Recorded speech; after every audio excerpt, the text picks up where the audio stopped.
Hello students. First of all, I'm introducing myself. I Sangam Singh from Oxford College of Pharmacy, and I did M Pharma in Pharmaceutical Chemistry from KN Modi Institute in Modi Nagar, and currently I am pursuing PhD from IFTM Moradabad. Guys, this is our channel and the name of this channel is Pharma Insight. This channel is made from two collaboration of website. The first website is Pharma Career Insider and the second is Pharma Academias. बेटा अभी 12th का result आया है, you know very well, UP board का result declare हो चुका है और आगे आने वाले टाइम में आपके और बोर्ड्स के भी रिज़ल्ट्स आ जाएंगे like CBSE and ICSE and lots of other boards also like Bihar board, बहुत सारे बोर्ड्स होते हैं as you know very well. तो the first question in our mind is after 12th हम क्या करें, because this is the time कि आपको सोचना पड़ेगा कि अब आप क्या कर सकते हैं. तो मैं आपके करियर काउंसलिंग के लिए हूँ यहाँ पर. मैं आपको जो स्टूडेंट्स PCB या PCM से 12th करते हैं मैं उसी के बारे में आपको बताऊँगी कि फॉर एग्ज़ाम्पल जिन स्टूडेंट्स का बैकग्राउंड बहुत अच्छा नहीं होता या हमारा सिलेक्शन नहीं हो पाता है नीट के अंदर, IITs के अंदर, वो लोग B Pharm का कोर्स कर सकते हैं.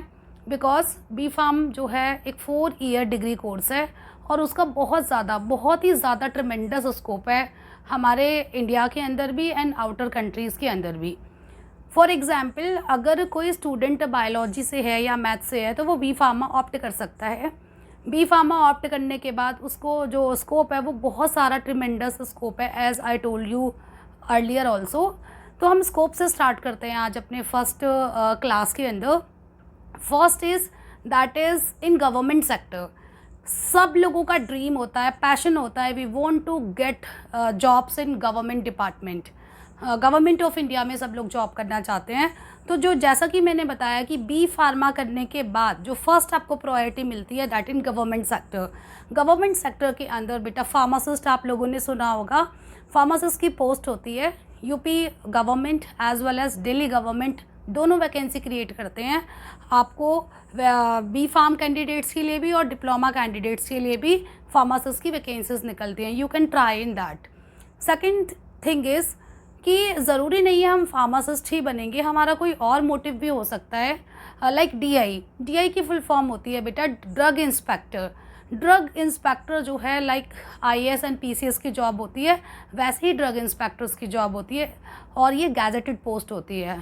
So after completion of B Pharm you can try in this. Second one is बेटा आप लोग भी जानते हो कि गवर्नमेंट की क्या हालत है, कितनी वैकेंसीज क्रिएट हो रही हैं, कितने बच्चों की नौकरी लग रही हैं.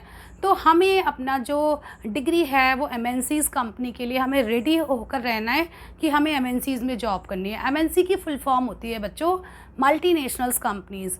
मल्टीनेशनल्स कंपनीज़ के अंदर बहुत सारे सेक्टर्स हैं जैसे कि the first one is production, the second one is marketing, third one is research, fourth one is QA and QC, fifth one is pharmacovigilance, seventh one is medical coding. Right. तो ये आपके different sectors होते हैं. आप इन सारे sectors के अंदर कहीं पर भी जॉब कर सकते हो with a good and smart packages. तो जैसा कि मैंने आपको फर्स्ट बताया प्रोडक्शन होता है. प्रोडक्शन का मतलब होता है दवाइयाँ बनाने का काम. अब B Pharm आपका कंप्लीट हो गया. अब आप किसी भी MNCs कंपनी के अंदर इनबेक्सी है, सिप्ला है, कैडिला है, जाइडस है, ये अच्छी फार्मास्यूटिकल्स कंपनी है, आप इसके अंदर प्रोडक्शन में जा सकते हैं. लेकिन हमें जितने भी मैंने आपको स्कोप्स बताए हैं हमें अपना एरिया ऑफ इंटरेस्ट देखना है, उसके बाद हमें जॉब करनी है. क्योंकि अगर हम एरिया ऑफ इंटरेस्ट के हिसाब से जॉब करेंगे तो हमारा करियर उतना ही ब्राइट होता है. The second one is that is marketing. जिन स्टूडेंट्स को इवन आज के टाइम पर तो गर्ल्स भी बहुत ज़्यादा मार्केटिंग कर रही हैं. बॉयज़ तो मार्केटिंग पहले से ही करते थे लेकिन गर्ल्स भी बहुत ज़्यादा मार्केटिंग करती हैं. जिन स्टूडेंट्स को थोड़ा घूमने फिरने का शौक़ है, एक्सप्लोर करने का शौक़ है, तो वो लोग अपनी मेडिसिन्स को डॉक्टर्स के पास जाते हैं. उनको एक पर्टिकुलर एरिया दे दिया जाता है, वो लोग मेडिसिन्स को बताते हैं डॉक्टर्स को और उनको अपनी मेडिसिन्स की मार्केटिंग करनी होती है. राइट. तो आप लोग मार्केटिंग में जा सकते हो। मार्केटिंग में शुरू से ही अच्छा पैकेज मिलता है, स्मार्ट पैकेज मिलता है फार्मास्यूटिकल्स कंपनीज़ के अंदर। The third one is research. Research बेटा वैसे तो ये बहुत ही बड़ा वर्ड है। रिसर्च का मतलब होता है खोज, ठीक है। रिसर्च एवरी टॉपिक के अंदर रिसर्च चल रही है, इंडिया में भी, फॉरेन कंट्रीज़ के अंदर भी। तो आप B pharm candidate is eligible for research. B pharma candidates मतलब बी फार्म को ही एलिजिबिलिटी दी गई है कि वो रिसर्च में जा सकते हैं। And the fourth one is QA and QC। बेटा QA का मतलब होता है quality assurance and the second one is QC। QC का मतलब होता है क्वालिटी कंट्रोल। जिन लोगों को टेस्ट करने में मज़ा आता है, टेस्टिंग करने में मज़ा आता है दवाइयों की, वो लोग QA या QC ज्वाइन कर सकते हैं। And next one is medical coding. Medical coding this is very trending job in pharmaceuticals companies. और जितनी भी मेडिकल्स कोडिंग होती हैं वो US बेस्ड कंपनीज़ होती हैं। Those students who are eagerly interesting to running a computer, वो अपना ब्राइट फ्यूचर कर सकते हैं मेडिकल कोडिंग में। तो ये आपके डिफरेंट सेगमेंट्स थे फार्मास्यूटिकल्स कंपनी में। आपको जो अच्छा लगेगा आप उसमें से एक एरिया चूज़ करेंगे एंड देन आप अपना करियर बिल्ड आउट करेंगे। Third one is teaching. For example मुझे बहुत शौक है टीचिंग का, मुझे अच्छा लगता है, मेरा पैशन है मतलब टीचिंग करना। I am enjoying in this. So those student जिनको टीचिंग करने में मज़ा आता है तो वो लोग बी फार्म के बाद ही डिप्लोमा को एलिजिबल हैं टीचिंग करने के लिए। और the post you are getting for diploma for D pharm student that is lecturer. आपको बेटा लेक्चरर की पोस्ट मिल जाएगी, आप बी फार्म के बाद लेक्चरर बन सकते हैं। Fine. And the fourth one is that is your business. It is very important.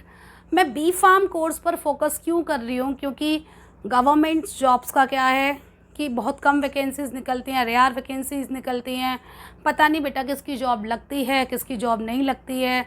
लेकिन मैं इस डिग्री को आपको इसलिए शेयर करना चाह रही थी, इसके स्कोप को इसलिए बताना चाह रही थी क्योंकि इसके अंदर अपना काम भी है। इट इज़ कॉल्ड बिजनेस, अपना रोज़गार भी है।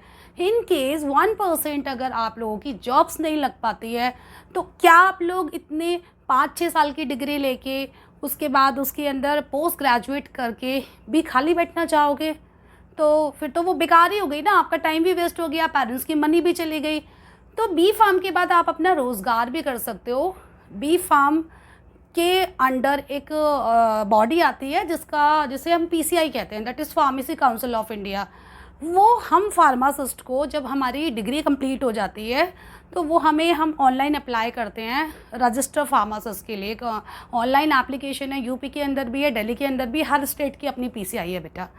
उसके बाद हमें जो मिनिमम टाइम लगता है हमारे रजिस्ट्रेशन के लिए दैट इज़ 15 डेज़, और जो मैक्सिमम टाइम लगता है वो बेटा 3 मंथ्स होता है। तो हम फार्मेसी काउंसिल ऑफ इंडिया में अपना रजिस्ट्रेशन करा देते हैं। रजिस्ट्रेशन हमारा ऑनलाइन जनरेट हो जाता है। आफ्टर दैट आप क्या कर सकते हो, आप अपनी फार्मेसी ओपन कर सकते हो। आप फार्मेसी में भी आप होलसेल का भी स्टार्ट कर सकते हो और आप रिटेल का भी स्टार्ट कर सकते हो। तो मतलब दिस इज़ द डिग्री कि ये आपको जॉब तो दे ही रही है, लेकिन आप ऐसे पर्सन बन जाओगे जो आप दूसरों को जॉब दोगे। आपका जब मेडिकल स्टोर बहुत अच्छे लेवल तक रन करना शुरू कर देगा तो आपको कैंडिडेट बेटा हायर करने पड़ेंगे। तो मैं इसीलिए आपको बी फार्म करने के लिए बार बार इसलिए बोल रही हूँ क्योंकि इस डिग्री से 4 बेनिफिट हैं। First of all you can go in government sector, secondly you can go in MNCs companies, third one you can go in teaching and the fourth one is you can start your own business. तो बेटा ये मेरा purpose था कि आप अपने time को देखते हुए, 12th का रिज़ल्ट डिक्लेयर हो गया है उसको देखते हुए सिलेक्शन करना आपका काम है। ओनली पेरेंट्स आपकी मनी लगा सकते हैं, टाइम आपका है, तो आप बेटर डिसीज़न लीजिए। करना आपको है बेटा कोर्स, राइट। और इसके बाद बेटा डी फार्म भी होता है। जो डी फार्म का कोर्स है वो 2 years का कोर्स होता है। उसके अंदर भी हम फार्मासिस्ट बन सकते हैं। सिमिलर प्रोसेस है, PCI का लाइसेंस आपको मिल जाएगा। बट जितनी सारी अपॉर्चुनिटीज़ मैंने बी फार्म में बताई हैं वो हमें डिप्लोमा में नहीं मिल पाती है। ओनली डिप्लोमा कैंडिडेट्स को मार्केटिंग्स में जॉब मिलती हैं, वो भी एट स्मॉलर कंपनीज़, राइट। तो बेटा आज के लिए इतना ही। हमारे नेक्स्ट वीडियो का वेट करिए। हमारे चैनल को लाइक करिए, सब्सक्राइब करिए। लाइक्स और सब्सक्राइब करना इसलिए ज़रूरी है ताकि आपको नोटिफिकेशन जो है वो अर्ली मिल जाएं और आप मेरे चैनल से कनेक्ट रहिए। Thank you.